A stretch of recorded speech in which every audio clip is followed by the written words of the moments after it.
Assalamualaikum warahmatullahi wabarakatuh. Perkenalkan, nama saya Pelina Gestirisa dengan NIM 230111300008. Di sini saya mengambil judul pengaruh model pembelajaran SOLE, Self-Organized Learning Environment, pada materi koloid terhadap hasil belajar kimia siswa di SMA Negeri 1 Lubai dengan dosen pengampu Bapak Dr. Muhammad.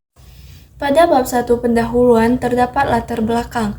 Di Indonesia, pemberlakuan pembelajaran SOLE memiliki kegunaan dalam memberi pembahasan pada paradigma pengajaran yang semula guru menjadi titik pusat pembelajaran, kini dengan efektif menjadikan peserta didik menjadi pusat utama. Kemudahan dalam mengakses teknologi yang modern dapat memberi manfaat untuk anak-anak khususnya di daerah pedesaan. Berdasarkan hasil penelitian dengan guru kimia di SMA Negeri 1 Lubai menunjukkan bahwa peserta didik masih kesulitan memahami konsep kimia, terutama pada materi koloid, dan peserta didik belum mampu menjelaskan materi secara keseluruhan.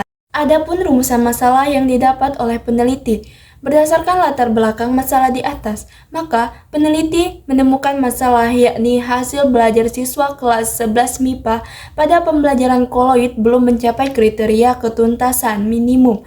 Apakah terdapat pengaruh model pembelajaran SOLE dalam pembelajaran kimia pada materi koloid terhadap hasil belajar siswa? Adapun tujuan dari penelitian, sesuai dengan rumusan masalah di atas, penelitian ini mempunyai tujuan yaitu untuk mengetahui pengaruh model pembelajaran SOLE dalam pembelajaran kimia pada materi koloid terhadap hasil belajar kimia.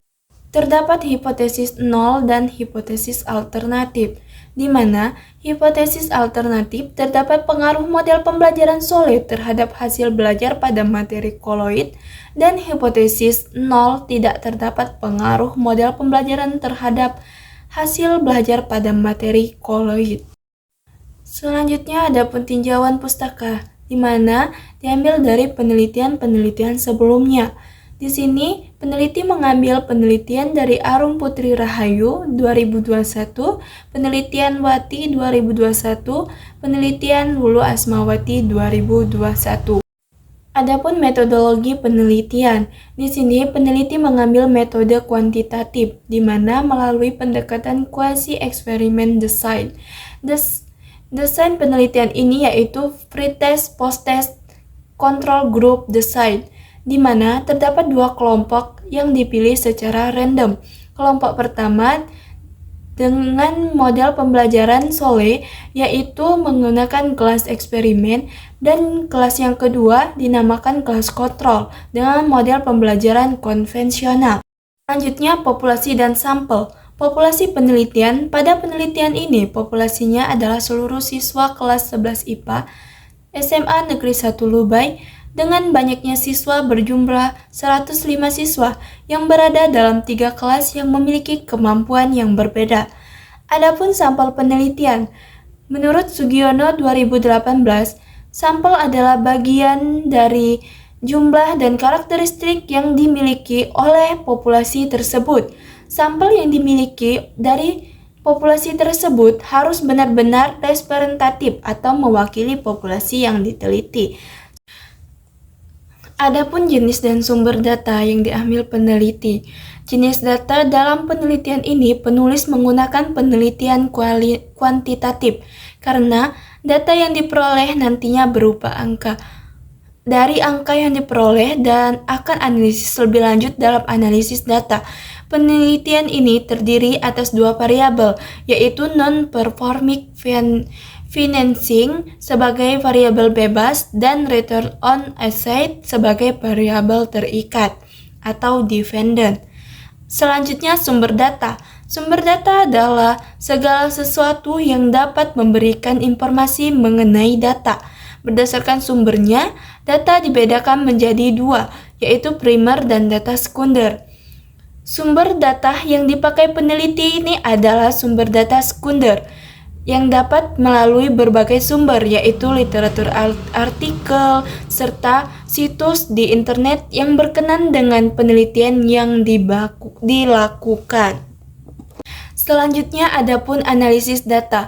Di sini peneliti mengambil uji validasi tes, uji rehabilitas, dan tingkat kesukaran soal, di mana uji validasi tes, pengujian validasi ini dengan meminta pertimbangan ahli, yaitu satu guru mata pelajaran kimia di SMA Negeri 1 Lubai.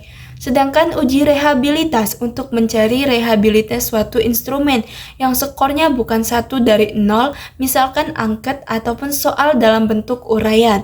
Sedangkan tingkat kesukaran soal, bilangan yang menunjukkan sukar mudahnya sesuatu soal adalah kesukaran soal baik dalam soal yang tidak mudah atau terlalu. Di sini teknik pengumpulan datanya, peneliti mengambil wawancara dan metode tes. Teknik wawancara merupakan cara sistematis untuk memperoleh informasi-informasi dalam bentuk pernyataan-pernyataan lisan mengenai suatu objek atau peristiwa pada masa lalu, masa kini, dan akan datang. Sedangkan pada metode tes awal dilakukan sebagai pretest sebelum ke materi, dan tes akhir adalah post-test dilakukan pada saat kegiatan. Baiklah, itulah tadi penjelasan singkat dari saya. Kalau ada salah kata, saya mohon maaf. Sesungguhnya kesempurnaan hanyalah milik Allah Subhanahu wa Ta'ala. Kepada Allah saya mohon ampun. Wabillahi taufiq wal hidayah. Wassalamualaikum warahmatullahi wabarakatuh.